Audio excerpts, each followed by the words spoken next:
Thank you for welcoming us onto your headphones. I'm Eddie. And I'm Niki. And we'll be reviewing You, Season 3, and this is the rollback. You've listened to too many of our shows. Well, I kind of have to since I'm your wife, but it's very good though.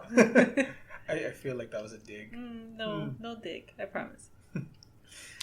So we're going to be talking about You, Season 3. Full disclosure though, I never saw the first two seasons. You did, right? Yes. I've been following Joe's journey for a while now. So, but has he changed since season 1? Like, has he progressed as a character? Or has he always been the same, like, mass murdering, stalking son of a bitch? I think he leveled up his character. I'll say it like that. Because it doesn't mean... Leveling up doesn't mean it's a good thing, right? So, although he is the same, he also... becomes more obsessive on what love is doing and how things are working in his house, and them seeing a therapist too. That was new. Oh, and also his dynamic with Henry, his son, right? Yeah. It's different. There's a serious Oedipus complex going on there. No, like father-son, he tends to, like, he has mommy issues, like all this stuff. Oh yeah, that explains it. That's true. This season, you go more into his backstory, which I liked. You know, I'm calling it right now. In about 25 years, we're gonna have You 2 or something, and it's gonna be Joe's son and like his mommy issues and him killing guys and stuff. I'm calling it right now. I think it's gonna happen. So real quick, just a quick synopsis. In the third season, Joe and Love are married and raising the newborn son, Henry, in a California suburb called Madre Linda. As the relationship dynamic takes a new turn, Joe continues to repeat the cycle of obsession with a burglar's intent in Natalie, the next door neighbor. This time, Love will flip the script to ensure that her dream of having the perfect family will not be torn away so easily by Joe's compulsive actions. So, Joe found the perfect woman, almost, kinda, sorta, in Love. Love Quinn Goldberg. She's a serial killer and Joe's wife. And she's a psychopath? Is that fair to say? I guess I would have to look up the definition, but I assume so, right? Or mass murder. Yeah, I don't know if that qualifies. Yeah. Serial killer, for sure. And she killed... So, just so I'm clear, what was her dynamic with Joe in season 2? Like were they, like, close at that point? Were they dating? Were they in love? Like, what's going on? Well, he was in love with Love. So he had his obsession... that Love points out in You 3, that his love for other girls is actually obsession. Mm-hmm. So his obsession in season 2 was love. Mm-hmm. But at the end, and if you don't want spoilers for that season, please turn it off now. But at the end of season 2, she ends up killing somebody. So you're like, oh, and being the audience, it's kind of like, she is perfect for him because they're both, like, creepy killers, right? Has she murdered before, though? Or was that her first victim? Remember in season 3, they allured about the husband that she had? Oh, that's right, James, right? I think that was his name. And she had killed him, right? So, yeah. So it's never confirmed, but her mom is like, I suspect she killed James, which, come on, she did. It was confirmed. Was it confirmed? She confirmed it. Oh, that's right, at the very end. Okay, but we're jumping ahead. So, yeah. Let's talk about a bit of the beginning. So they move into this home, beautiful home. You know, my respect, I guess, even though, you know, they're second generation rich. I'm just saying. Well, what's he looking at and what the neighbor is and what the dynamic is with him now. Mm-hmm. Yeah. And he quickly grows an obsession with her, but it seems like almost like an entire season scrunched into like one episode where he's like obsessed, they're flirting, they almost mess around, and then Love finds out and murders her, all in the first episode. Okay, I kind of get why they went that way though, because they it was too repetitive on how like season 1, season 2 it was going, so it's like, oh, they're gonna do it again, where this one he looked at that certain time, he's going to obsess over all season, right? Yeah. So they were like, okay, let's have her first episode and then kill her. It was like, what? So changing up the dynamic, that was a smart thing. That was a smart thing. Fair. Well, but then again, he doesn't kill her. Quinn does. Yes. Yeah, she kills anything that Joe will look at.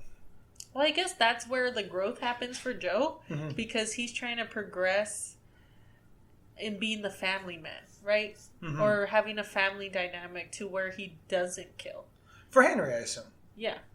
And I think that's where his frustration with Love comes in too, because he's like, again? I have to clean up another one of your messes? Like, really? I was doing so well? And it's like an addict, right? I'm trying to be better than this. But no, so that's kind of what happens.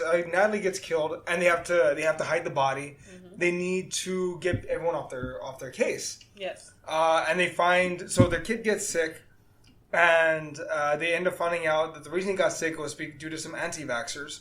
Okay, we're fast forwarding, right? Yeah, just a little bit. Okay. So due to some anti-vaxxers, their kid gets sick, and the father of the kid that got Henry sick, Gil, confesses, "Hey, I'm sorry about our son, whatever." Mm-hmm. Tries to apologize, half-assed apology.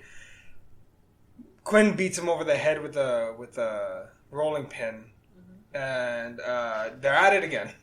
But I think, and this is gonna sound weird, but it kind of parallels in what we're going through right now with the coronavirus, right? Mm-hmm. So me and you were vaccinated, right? Yeah. So we get frustrated with those that are anti-vaxxers because it seems that's why the coronavirus is taking a long time, right? Yeah. So we do want to, I don't know how Quinn did it, but with a baseball bat?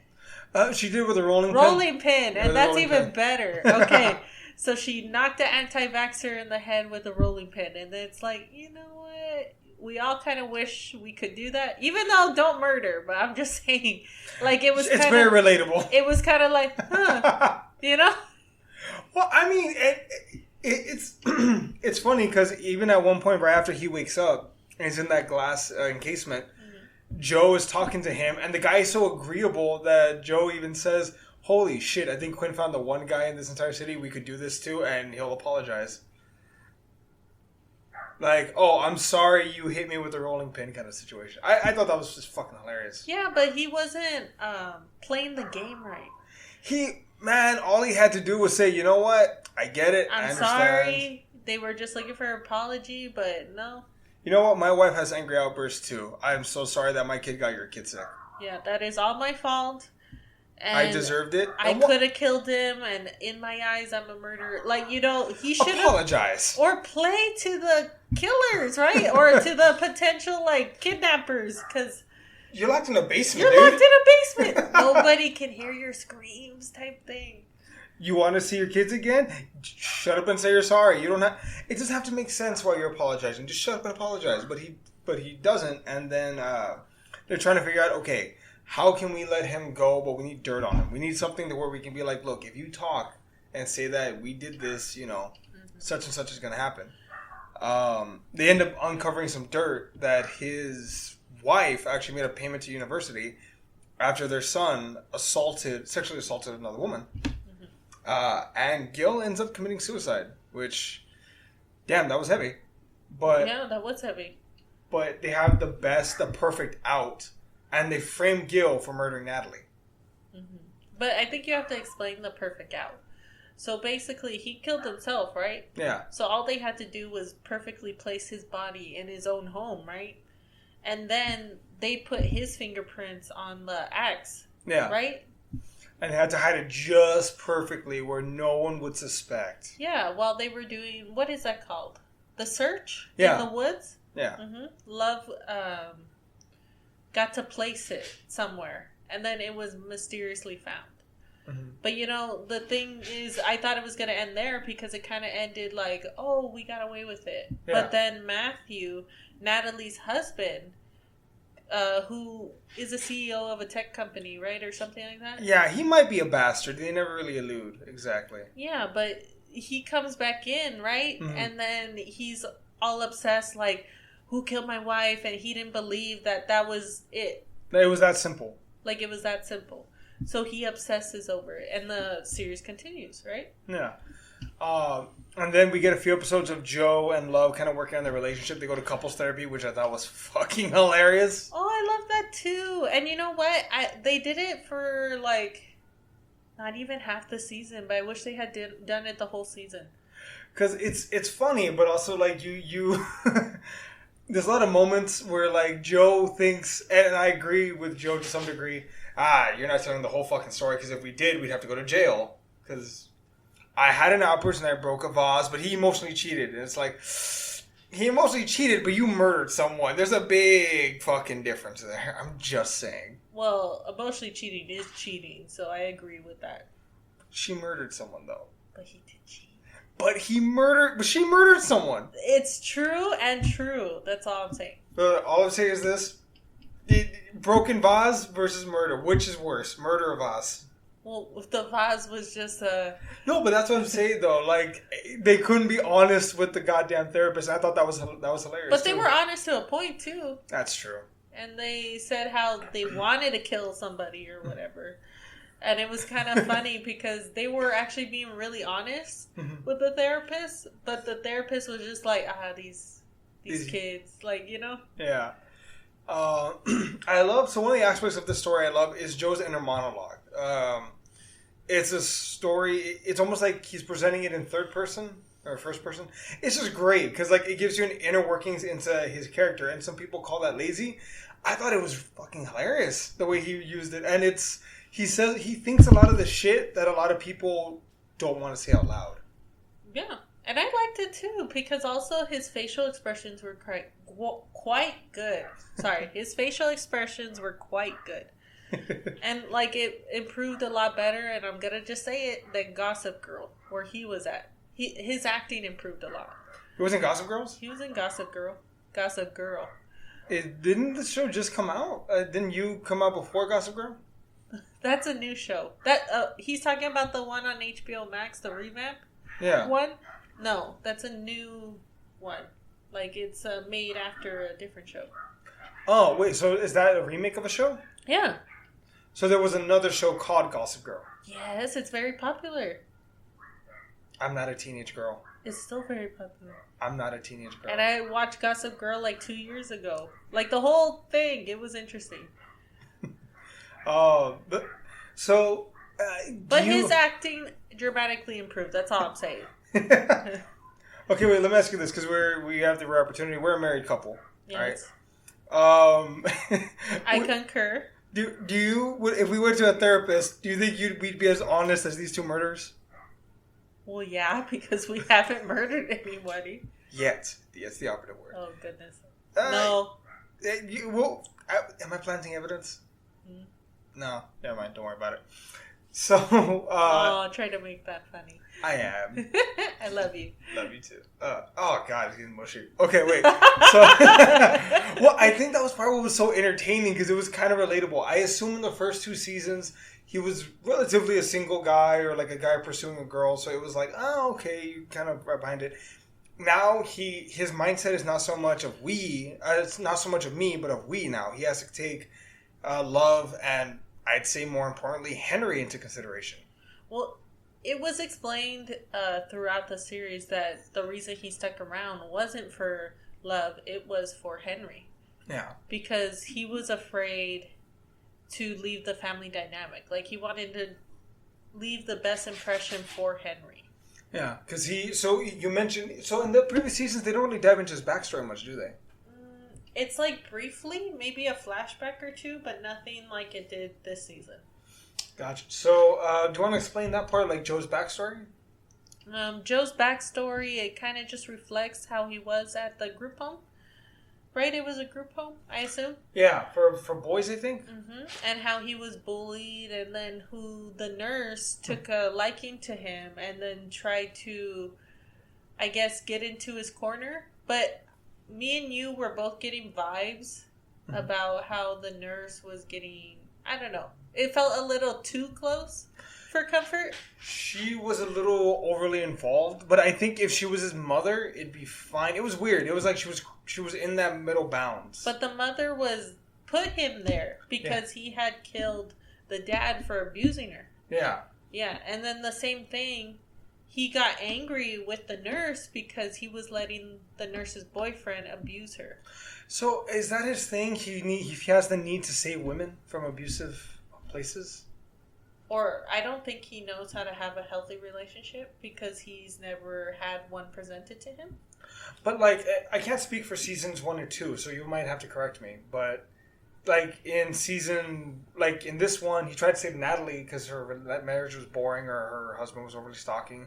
He tried to save his love interest, Marlene? Yeah, from, like, her abusive ex. I assume Love was in an abusive relationship where he had to save her too. Like, he has this pattern of needing to save women. Yeah, okay, I get that. That's true. It does run through the seasons, but when he throws the word save a lot, right? But it's kind of like, to a point, he's not necessary to save in that way. Like, he just feels like he has to involve himself because he loves her. You know? Yeah. And even though it's inappropriate, he still inserts himself into their lives. Do you think, and I hope this doesn't sound too mean, does Joe know how to love, though? Because it seems to, like, turn on and off, like, almost like a high school crush. Like, oh, I love her after, like, an hour. And, like, full-on obsession. Like, to me, seemingly the only thing he's ever truly loved was Henry, because, spoiler alert, at the very end, he leaves Henry behind to have a good life. Like, it seems like the only thing he's ever truly loved was his son. And even then, him and his son weren't connecting in the very beginning. That was also another contentious point. Him and Henry could not get along. Right? He felt like Henry didn't like him. Okay, can we give our opinions? Yeah. I don't think Joe knows what love is. Aww. I think he knows what love looks like, you know, but he doesn't know what it actually is because he's never been through something healthy. So what you're saying is that he needs someone to teach him how to love.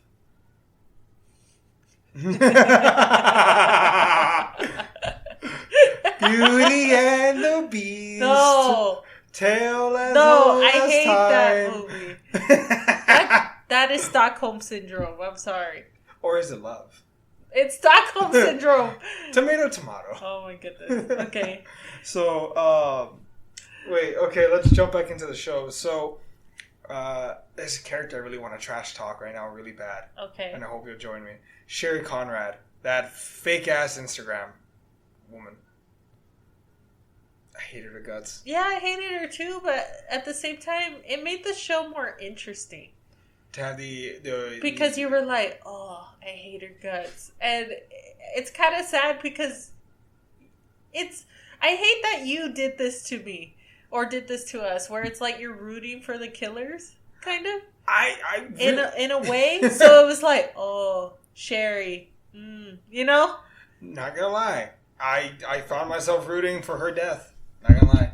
Oh, because she was so horrible. Okay, wait, hold on. She's a TV character, but also she was so fucking fake, and it like pissed me off when Theo called her out in the search, like, oh, you're just gonna post more shit on your Instagram. You got some shit you need to share. Like, brought her to the verge of tears. Yeah, no, she fucking deserved that. I don't know. I was. Hey, but she did get kidnapped. Yeah, but like all she did was lose an ear. But I thought that was hilarious though. That she lost an ear? Yeah, because okay, not that she lost an ear, but that was pretty hilarious. It's just that her and her husband kind of went through all this drama, living in a box for like what, 2 days? It wasn't even that long. No, it was like 2 or 3 days. Okay. Oh, love, that's 2-3 days. I said 2 days. No, but like it seemed longer though, didn't it? Because like they seemed exhausted all the time. They were exercising. I thought it was longer than just 2-3 days. I assume it was 2-3 days. So, anyways, it was interesting because then Love, you'd think Cherry is gonna try to appeal to Love. We saw that, right? Yeah. But Love was like playing the game too. She just needed her to talk. Like sometimes, and girls, you know what I'm talking about. When we are like talking with our best friends, sometimes you're the one that just needs to talk or the other one that just needs to listen. right? So Love, in this case, just wanted to talk and didn't need anybody to listen, just needed a body to be there to listen. You know what I mean? Because she wasn't going to give her anything. I just found that interesting. I love the part though where Love gave them the gun and said, "One of you walks out. You guys decide." Yeah, but the thing is, they both were like, Yeah, no. And I'm like, guys, you're not even starving or anything. Like, save it for when they open the door or whatever. Now you have a weapon to fight back. Yeah. Or, well, to be fair, they did try shooting it to get out, but then, like, it ricocheted and got Sherry's ear. Oh, you thought that would work, right? No, so he shot the lock. I thought if you shoot the glass in, like, one of the weak spots in the corner and you just keep firing, I think it should break the glass, but, I mean, they didn't have the guts to test my theory. Well, they're in a pretty solid box, so I'm assuming it would have... Look, put her under the flower, fire like a man. Okay. Hey, but that was her... That's what saved her. What? Like, she was thinking on how Joe and Love weren't trusting. That's right, you had the key. Like, these two fuckers don't trust each other. That means there has to be a key here somewhere. Mm-hmm. That's true. But yeah, me being in that box already, I wouldn't be, like, keeping things clean. I would look through the stuff to see if I could find, like, maybe a weapon or maybe a pin to try to get out. Like, they were just complacent and just being there, right? Yeah. I mean, she had a smart idea. If I can talk to Quinn, and maybe I can get out. But, we're jumping over a little bit. Sorry, let's backtrack.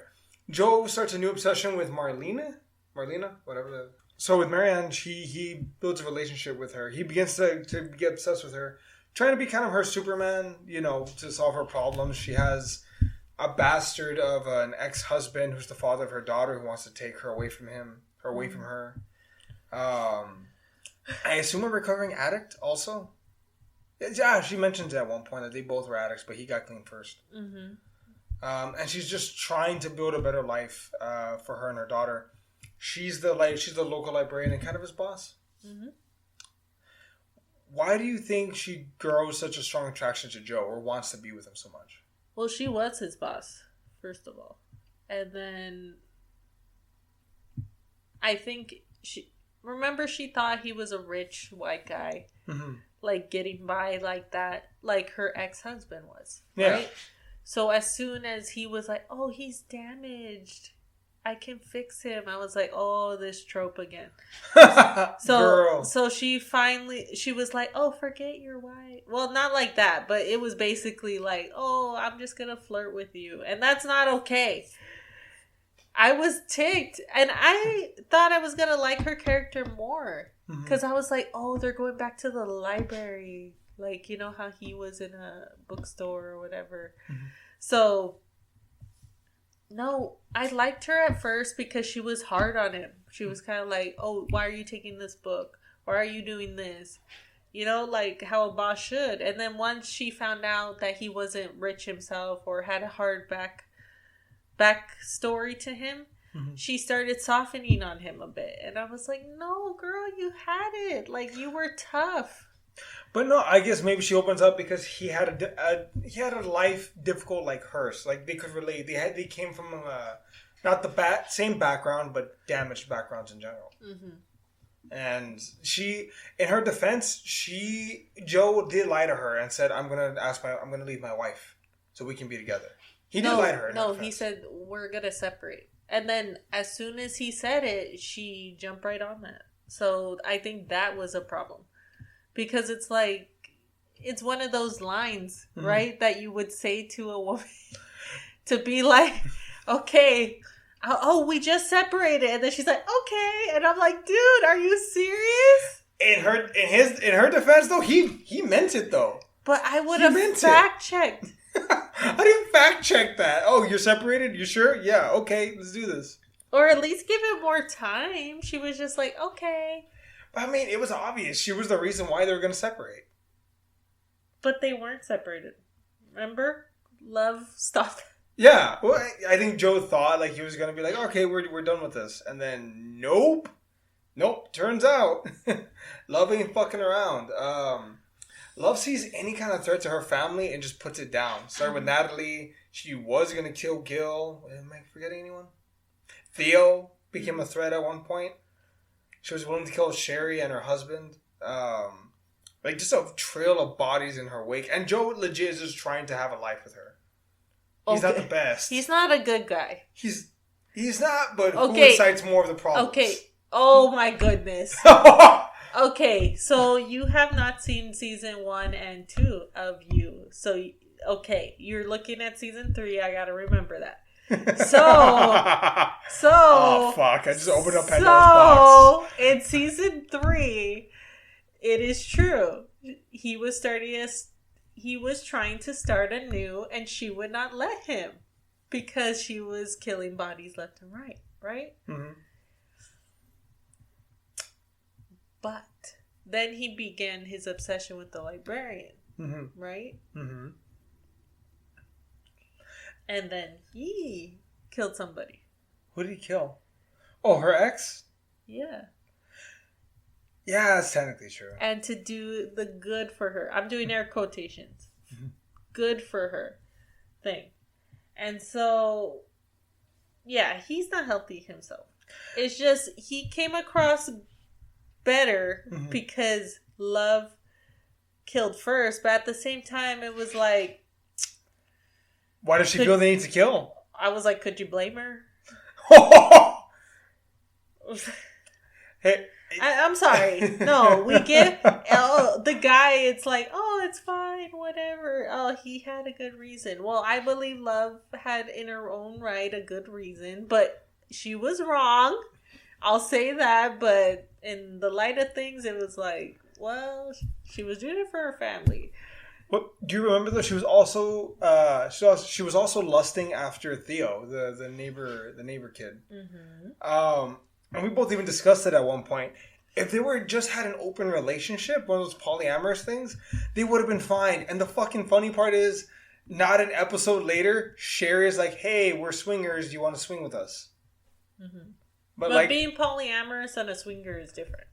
So yeah, I think we were joking how having an open relationship might be the best way for them to curtail murdering people, because she wanted Theo and he wanted the librarian, but they start to go down that route and then it doesn't work out at all. Yeah, but it's because they didn't communicate. Remember, the therapist told them communication's key. Well, not even communication is key, but in a nutshell, she did say it. But she did say there are points. On how you talk to each other, right? Mm-hmm. So, but they never used that little sheet that she gave them on how to talk to each other. Did you give him a sheet? I don't remember that. Yeah. Huh. It was like in the 3rd episode, she gave him a sheet and it told them the proper way of how to communicate with each other. Mm-hmm.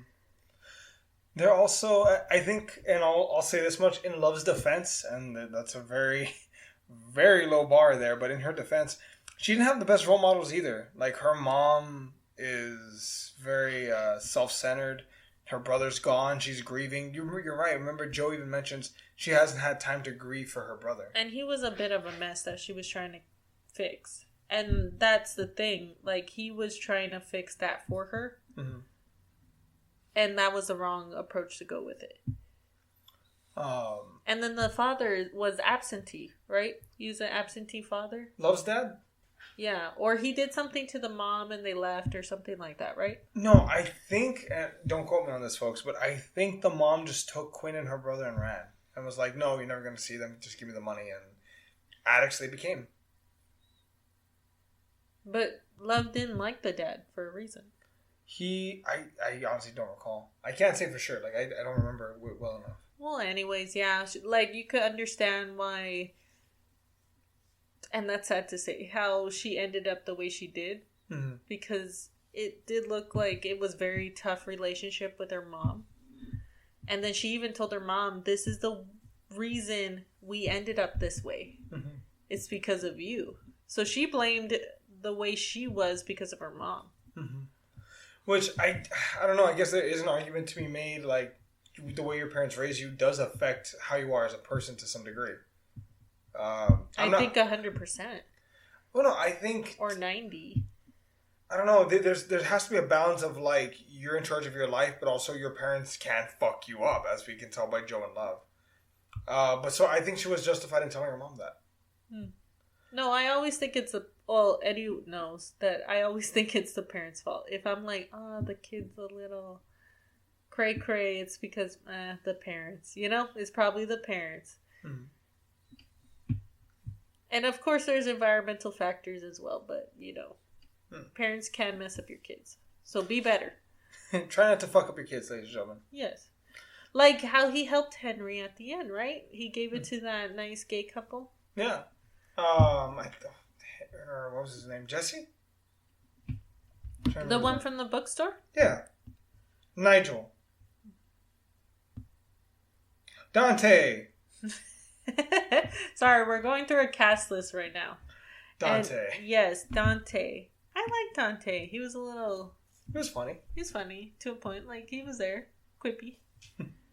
But wait, so before he gives away Henry, there's a big thing where Love kind of marks her territory, doesn't knock him out, but paralyzes him, and makes him watch. She was actually about to kill Marianne, but she ends up sparing her because she has her daughter with her, and basically just says straight out, "Hey, that's my husband. You need to fuck off." Well, that's kind of nice to know that kids are the line. Yeah, we learned that with Michael Myers. Kids are the limit. Like, you don't kill kids. Well,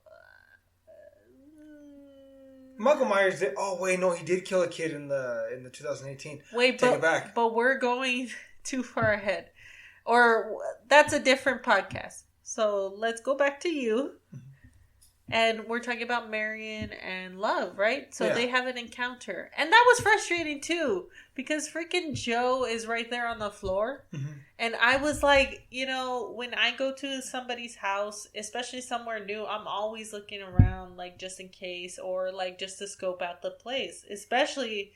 You know, this is Love, right? You don't know how she's going to react. You met once at that gala. Yeah. Well, you're actively walking into hostile territory. Yeah. Like, even if, like, Joe and her are separating, if you're the other woman, you're walking into a hostile environment. Yeah, I wanted to see more nervous reactions and her looking around and then finally spotting eyes on Joe and then... Shit. Or, what's the shit? Oh, like she stabs him. She stabs her, I'm sorry. Love kills her. Well, I didn't want Love to kill her, but I wanted the more playing it off like, oh, I didn't see him or whatever. And then they go at it. Yeah. Oh, okay. That would have been interesting. But I don't know. Who was better to kill Love? Marlene or Joe? Marianne or Joe? Sorry, Marianne or Joe?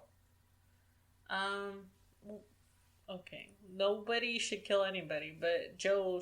should have. Like, if you wanted something for the cinematic view, it had to be Joe. Had to be. But what if it was Marlene and Marianne? Marlene? Marianne, okay. I'm getting confused now, too. I'm sorry, folks. I'm trying. Okay, so what if it was Marianne, though, that killed her? Like, and Joe corrupted her to a point where now she's on his level, and they move forward as a relationship. What if that had been the storyline going into season 4? I would have hated that. Why? I would have hated that so much. Because it's doing the same thing about Love.